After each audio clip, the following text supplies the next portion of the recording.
This is Vivo X80 Pro, flagship Vivo yang katanya kameranya bagus banget. Yuk, kita coba bedah.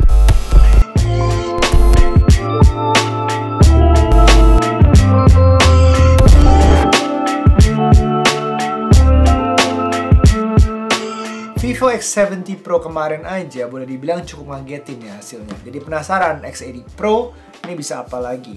Pada dasarnya X80 series, ini X80 Pro, dia mau unjuk gigi di kamera, yaitu fotonya dan videonya. Oleh karena itu di video ini bahasan kita dimulai dari kameranya, baru kita bahas yang lainnya.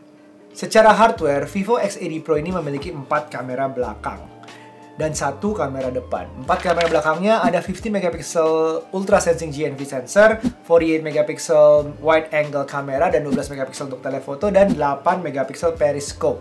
Sedangkan kamera depannya adalah 32 megapiksel. Nggak berhenti di situ, perlu diingat bahwa X80 series ini menggunakan dual flagship chip. Selain menggunakan chip utamanya yaitu Snapdragon 8 Gen 1, ada juga imaging chip dengan namanya Vivo V1 Plus chip. Intinya Vivo mau memaksimalkan imaging capabilities-nya, menggunakan performanya sendiri, performa dengan chipnya sendiri yang kompatibel dengan MediaTek Dimensity 9000 yang dipakai X80 nih, MediaTek Dimensity 9000 dan Snapdragon 8 Gen 1 yang dipakai di X80 Pro. Prosesor wins, vendor smartphone wins, and we win. Oke, semuanya menang nih di sini. Nah, baru deh sedikit kita beralih ke softwarenya. Vivo udah bekerja sama dengan Zeiss sejak X60 kemarin ya, dan ini berlanjut sampai ke X80 series. Jadi beberapa algoritma yang digunakan ini mengacu ke Zeiss, bahkan colornya pun dispesialkan lagi. Nanti gue jelasin. Selain itu, Zeiss T-Star coating dari lensnya pun juga terasa di sini. Well, itu hardware sih, tapi dengan kolaborasinya dengan Zeiss, jadi ya you know what I mean lah, ini kita digabung lah. Zeiss T-Star coating ini berguna untuk membiarkan banyak cahaya masuk lebih dan untuk mengurangi flare. iPhone. Hasilnya nanti kita lihat, oke? Balik ke software, seperti gue bahas di video X70 kemarin, gue lebih banyak cerita tentang Zeiss. Kan ada filter-filter kayak planar, zonar, distagon, biotar, dan kali ini ada tambahan namanya cinematic. Dan ini juga tambahannya berlaku di video, satu-satunya yang ada buat video nih. Maksudnya cinematic itu ngebuat foto dan video menjadi format cinema pertama, lebar banget. Di video ini juga bisa, seolah-olah jadi film dan bokeh di belakangnya juga lebih khas film gitu. Potongan-potongan pinggirannya mantep, edge perfectionnya, dan ini semua berkat, lihat nih ya, lihat hasilnya di siang hari dan di malam hari. Lihat rambut anak gue, ini udah pasti hasil kekuatan dari flagshipnya tadi, dual chip tadi, dual flagship chip. Ngomongin malam hari, akan gue tunjukin hasil kuatnya foto malam gabungan hardware dan software yang kuat, termasuk coating yang beda, algoritma Zeiss. Bahkan saking terangnya, kadang gue ngerasa ini bukan malam lagi. Semacam dunia ini cuma ada pagi, siang, sore, tapi tetap 24 jam. Hasil videonya pun juga terangkat. Ini sihir macam apa ini? What kind of sorcery is this? Vivo nggak berhenti sampai di filter-filter Zeiss. Ada Zeiss Natural Colors dan juga untuk night shot-nya. Fitur di mode-mode foto dan video tambahannya ini juga lucu sih. Mungkin kebanyakan kita udah sering lihat nih video-video kayak live video, slow-mo, pano, time-lapse, atau AR. Tapi gue mau bahas tambahannya ini 2 yang menarik menurut gue. Yang pertama adanya Ultra HD Document. Nah kan, apa pula ini layar komputer gue bisa difoto semacam jadi screenshot layar. Apapun yang gue ambil ini jadi jernih, terang, dan pas banget. Yang kedua, Astro. Astro ini sebenarnya untuk memfoto bintang pada dasarnya. Jadi harus menggunakan tripod dengan very still at night untuk mendapatkan bintang-bintang berkilau dengan membiarkan cahaya masuk banyak banget di area yang bukaannya lama gitu. Shutter speednya dibuka lama. Tapi agak susahnya di gue adalah kebanyakan polusi di Jakarta. Oke, jadi gue foto itu dengan ada bintang, nyobain sama Tama, itu kayak tipis banget. Jadi ya Astro harusnya konsep yang menarik, tapi gue bisa coba nanti di lain waktu. Penasaran banget kalau handphonenya bisa lebih lama di gue, ya nggak?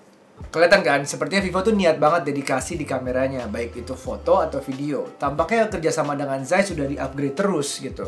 Tapi bagi gue, fitur yang paling sering dipakai masih auto. Jadi nyalain kamera dengan cepat langsung foto. Dengan sedikit sentuhan yang berbeda, yaitu Zeiss color-nya gue aktifkan. Gue sekarang set default color gue ke Zeiss. ngerasa warna Zeiss ini cukup natural, cukup mendekati aslinya. Tapi ini kembali ke selera ya. Ini gue, kalian mau nggak berbeda, silahkan komen di bawah. Tapi ya gini, Vivo nggak berhenti di kamera. Ini smartphone flagship, dual flagship pula. Coba kita bahas yang lainnya. Fingerprint. Gue appreciate banget dengan usaha Vivo di fingerprint. Ada yang beda dari sistem fingerprint recognition-nya. Yang pertama adalah ukurannya. Ukuran layarnya, ukuran daerah untuk scan fingerprint kita ini lebih gede, sekitar 11, lebih gede 11 kali lipat lah. Saking nyamannya, ini gampang kenanya gitu. Jadi kita nggak harus nyari-nyari. Kalau ada beberapa smartphone lain kan kecil banget lingkarannya. Nah ini lebih gede gitu.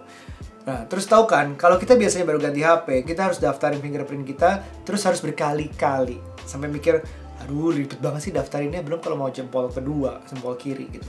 Ah udahlah, face unlock aja lah, ah udahlah pin aja lah, ah udahlah password aja lah, segala macam kayak gitu. Nah ini cuma 1 kali daftarin, cepet banget, 0,2 detik. Gue jadi wondering sih, daftarin 1 kali itu aman gak ya? Gue bukan ahlinya, tapi gue coba beberapa jempol orang ke HP gue sih nggak tembus ya. Kesini tuh nggak tembus. So security still matters. Thumbs up Vivo. Thumbs.